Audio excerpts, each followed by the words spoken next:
सिर्फ चंद रोज पहले यूएई के सदर शेख मोहम्मद बिन जायद अल नहयान पाकिस्तान आए थे। जयशंकर जो कि वजीर खारजा इंडिया के, वो अचानक से खुद उठे और उठ के अयाज सादिक से हाथ मिलाते हैं, क्योंकि इब्राहिम अकॉर्ड के बाद यूनाइटेड अरब एमिरेट्स ने इसराइल को तस्लीम कर लिया। सऊदी जेट्स जो है वो उन पर बम्बारमेंट करते हैं और उस सारे सामान को वो तबाह कर देते हैं। पाकिस्तान ने यूएई से कभी भी ताल्लुकात को इस नहज पर नहीं लाया कि जिस पर आपको ये सोचना पड़े कि नहीं ये ताल्लुकात जो है वो कशीदा है। ये इंडिया को पता चल चुका है कि पाकिस्तान अब इस खित्ते के अंदर कितना कंसर्न है और बांग्लादेश के मामले में पाकिस्तान कितना कंसर्न है। एक तरफ तो यूएई यानी यूनाइटेड अरब एमिरेट्स और सऊदी अरब के दरमियान मामला बहुत टाइट होते जा रहे हैं, कशीदा तो अपना ही कहेंगे, क्योंकि यूएई की तरफ से भेजा गया वो असला, वो बख्तरबंद गाड़ियां जो कि यमन में भेजी गई थी और यूएई ने जो सदर्न ट्रांजैक्शनल काउंसिल है उसके लिए भेजी थी, उस पर सऊदी अरब ने हमला करके ना सिर्फ इस हमले के बाद जो है यूएई को एक इंतबाह जारी किया है, उस पूरे मामले में पाकिस्तान अब कितना मुतल्लिक हो गया। क्योंकि आपको यह भी याद होगा कि सिर्फ चंद रोज पहले यूएई के सदर शेख मोहम्मद बिन जायद अल नहयान पाकिस्तान आए थे और दूसरी तरफ पाकिस्तान सऊदी अरब के साथ डिफेंस पैक्ट के अंदर है। इन पूरे मामलात में दूसरी जो अहम चीज है वो ये है कि जयशंकर जो कि वजीर खारजा इंडिया के, वो अचानक से खुद उठे और उठ के ढाका के अंदर पाकिस्तान की कौमी असम्बली के स्पीकर अयाज सादिक से हाथ मिलाते हैं। ये हाथ मिलाना कितना सिग्निफिकेंस है, ये दो मामलात पाकिस्तान की इंपॉर्टेंस को कितना बढ़ाते हैं, पाकिस्तान को क्या मुश्किल में डालते हैं, या पाकिस्तान के लिए ये एक अपॉर्चुनिटी हो सकती है। आज इस व्लॉग में इसी पर हम डिस्कस करेंगे। मैं जुल्करन शेख, सहाफी पेंसिल पर आपको खुशामदीद कहता हूं। यूनाइटेड अरब एमिरेट्स और सऊदी अरब एक अरसे से, जब से आप कहेंगे यूएई वजूद में आया, ये दोनों एक इत्तेहादी, दो ऐसे इत्तेहादी मुस्लिम ममालिक हैं जो गल्फ के अंदर तकरीबन हर मामले पर इकट्ठे रहे। लेकिन पिछले 10-15 सालों में कुछ ना कुछ थोड़ा बहुत तब्दीली आना शुरू हुई और ये तब्दीली ज्यादा वाज़ेह हुई इब्राहिम अकॉर्ड के बाद, क्योंकि इब्राहिम अकॉर्ड के बाद यूनाइटेड अरब एमिरेट्स ने इसराइल को तस्लीम कर लिया और फिर हमें लगा, नजर आया और शवाहिद मिले कि पूरे इस खित्ते में, जिसको आप मिडिल ईस्ट कहते हैं या उसके साथ लिंक्ड जो अफ्रीका है, यानी आप लीबिया के अंदर ले लें, सूडान के अंदर ले लें और यमन के अंदर ले लें, सऊदी अरब और यूएई एक दूसरे के आप कहें सेम पेज पर नहीं थे। मैं बहुत आप कहें ना ऐसे अल्फाज इस्तेमाल कर रहा हूं जो डिप्लोमेटिक है। अगर आप सूडान की बात करें तो सूडान के अंदर जो एक रेगुलर फौज थी उसको सऊदी अरब जो है वो बैक कर रहा था, फिर जो रैपिड रिस्पांस फोर्स थी उसको यूएई बैकअप कर रहा था। और अब यमन के अंदर जो इशू है वो ये है कि यमन के अंदर आप ऐसे समझ लें कि 3 मुख्तलिफ धड़े हैं। जो इंटरनेशनली माने जाने वाली हुकूमत है जिसको सऊदी अरब सपोर्ट करता है, उसके पास इस वक्त यमन का आप कह सकते हैं कि 55 to 60% एरिया, 25 to 30% एरिया जो है वो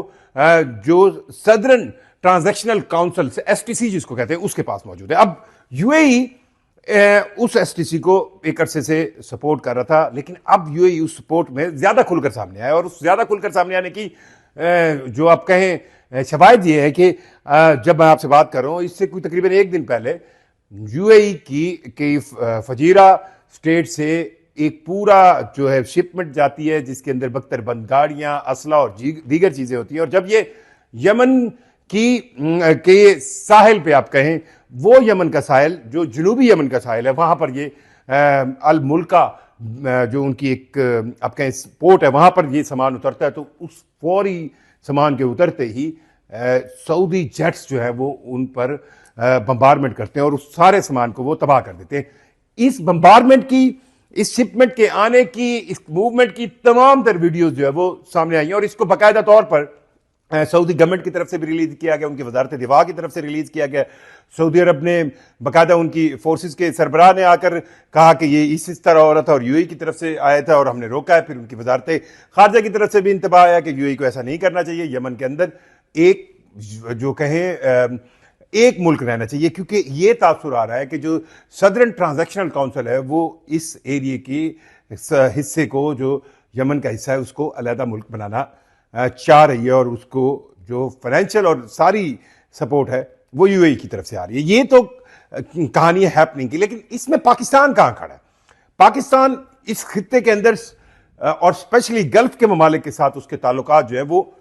आप जानते हैं कि हमेशा से उनकी एक हिस्ट्री रही है। यूएई के साथ पाकिस्तान के ताल्लुकात में कुछ थोड़ा बहुत उतार चढ़ाव आया है, लेकिन पाकिस्तान ने यूएई से ताल्लुकात को कभी भी आप कहें ऐसी नहज पर नहीं लाया जिससे मामला खराब हो। कई चीजें हैं जो पाकिस्तान को इतराज हो सकती हैं यूएई पे, और जो सुनने में भी आता था जिसमें यूएई का बहुत ज्यादा झुकाव इंडिया की तरफ था। फिर यूएई ने इंडिया के साथ बहुत सारे ऐसे मुआहदे किए जिससे पाकिस्तान को स्ट्रैटेजिकली और सिक्योरिटी पॉइंट ऑफ व्यू से सोचने पर मजबूर होता था पाकिस्तान। लेकिन पाकिस्तान ने यूएई से कभी भी ताल्लुकात को इस नहज पर नहीं लाया कि जिस पर आपको ये सोचना पड़े कि नहीं नहीं ये ताल्लुकात जो है वो कशीदा है। दूसरी तरफ पाकिस्तान सऊदी अरब के साथ एक डिफेंस पैक्ट में है, और ये डिफेंस पैक्ट जो है वो आपको जब मई के अंदर पाकिस्तान और इंडिया का कॉन्फ्लिक्ट हुआ है, उस कॉन्फ्लिक्ट के बाद आपको ये ताल्लुकात बिल्कुल और मजबूत होते नजर आए। और सऊदी अरब ने कोई आप कहें ना जिसमें आप कहें ना आर नहीं समझा, और पाकिस्तान के साथ उसने अपने डिफेंस मामलात को बिल्कुल शराकतदारी पार्टनरशिप पर ले आया, और एक ऐसा पैक्ट हुआ जिस पैक्ट के बाद अब पाकिस्तान सऊदी अरब के साथ बिल्कुल कंधा से कंधा जोड़ के खड़ा है। अब इस पैक्ट के बाद ये पहली ऑफेंसिव आप कहें एक मूव है सऊदी अरब की तरफ। ऑफेंसिव से मुराद अटैक करने की मूव है, जिसमें जरूर पाकिस्तान को कहीं ना कहीं एतमाद मिल गया होगा। और दूसरी तरफ आपने खुद भी जानते हैं कि कुछ ही दिन पहले यूएई के सदर जो है शेख मोहम्मद बिन जायद अल नयान जो है वो पाकिस्तान के दौरे पर आए थे, और इस दौरे को देखने में तो आपको यह लग रहा था ना कि इंफ्रास्ट्रक्चर में, आईटी में, फलां सेक्टर में इन्वेस्टमेंट होगी, लेकिन इसके स्ट्रैटेजिक पॉइंट ऑफ व्यू से बहुत अहम मामला थे।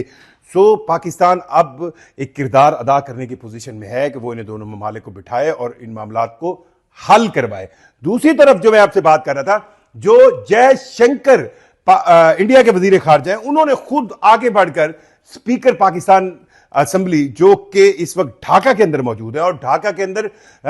जो बांग्लादेश की साबिक वजीर आजम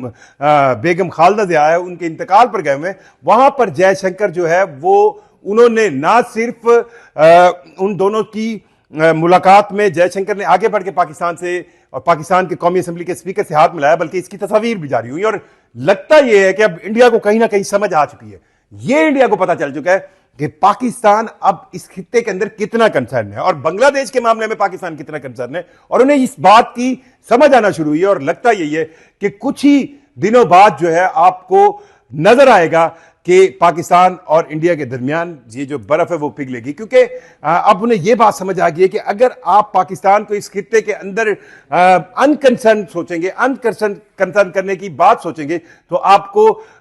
ये जहन में रखना होगा कि पाकिस्तान जो है वो अब स्ट्रैटेजिकली बहुत इंपॉर्टेंट हो चुका है। सो इंडिया की तरफ से जो जयशंकर का इकदाम था वो अब उसको इंटरनेशनली बहुत ज्यादा मॉनिटर किया जा रहा है कि उनके वजीर खारजा, वो वजीर खारजा जिनकी गर्दन से सरिया नहीं निकलता था, जो कभी मूव नहीं करते थे, वो खुद उठे, पाकिस्तानी डेलीगेशन के सरबराह स्पीकर जो कौमी असेंबली है उनसे आके मुलाकात की सरदार रियाज सादिक से, और इस मुलाकात के बाद एक आप कहें ना इसका ऑफिशियल एक तस्वीर भी जारी हो गई और पूरी दुनिया को यह पता चल गया। सो बांग्लादेश के मामलात में अब एक चीज तो इंडिया को समझ आई है कि इस पूरे खित्ते में अगर आप ये सोचते हैं कि पाकिस्तान कंसर्न नहीं रहा तो आप गलत सोचते हैं। और दूसरी चीज ये है कि पाकिस्तान का अब किरदार जो है वो गल्फ के अंदर बहुत इंपॉर्टेंट हो गया, और ये एक आप कहें दो ऐसे मुस्लिम ममालिक को इकट्ठा करने वाली साइज में आ गया है जिसमें पाकिस्तान का नो डाउट दोनों ममालिक के साथ एक खारजा पॉलिसी का ताल्लुक है। मुझे जुल्फिकार शेख को इजाजत दीजिए। अल्लाह हाफिज।